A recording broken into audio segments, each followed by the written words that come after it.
အားလုံးတာလီဇွန်နဲ့ကာရောပါအကျဉ်းကတော့ကြီးမဟာကရုဏာတော်ဖောင်ဒေးရှင်းမှာစပီးမအခိုင်နဲ့တာဝန်ထမ်းဆောင်နေစပီးမတယောက်ထိုင်ပါပဲအေကူအကျွင်းရောင်းရှိနေတဲ့နေရာကတော့ကြီးရသေးတော်မျိုးနေသေးမှရှိရအာရခစိုက်ချောက်ပြီးစိုက်ချောက်ပေါ်ပြောင်းခင်းနေတဲ့နေရာရှိတခုထိုင်ပါပဲအခု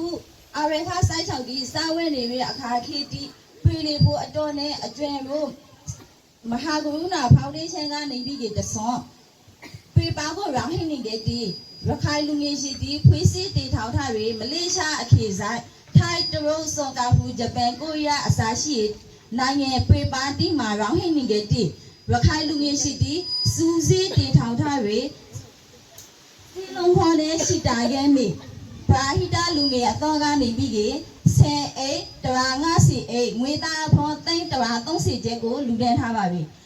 ရောလူတန်းထားပြီဆင်အိတ်တရာ50ကနေပြီးဆင်အိတ်အရှုကိုအေရော်မှာစိုက်ပေးချောက်တီအတော်အကျွင်ရိုးဆရာတော်နဲ့အတူအကျွင်ရိုးလူငယ်ရှိတီကားလေးတော့စိတ်အားကိုအားထားတဲ့စော်ဖော်လူထဲပြီးလာဖို့ဖိုင်ပါပြီပတ်လူတဲ့ပြီးပြီစေလုံးဖော်နဲ့ချီတာခဲ့မိရခိုင်လူငယ်ပရာဟိတအသွန်ကို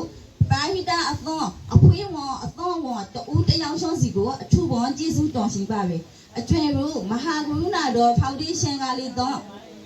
အထူးဝန်ကျေးဇူးတော်ရှိပါပဲဆာလာပြီးကလေးအကျွင်ရိုးမဟာကရုဏာတော်ဖောင်ဒေးရှင်းနဲ့အတူတူလာတွေ့ပြီးကပူပေါပါဝန်လူတဲ့ပြီးရပါလို့လို့စော်တိုက်တွန်းပြရပါပဲအားလုံးကိုကျေးဇူးတော်ပါပဲဒါဝတ်ပါ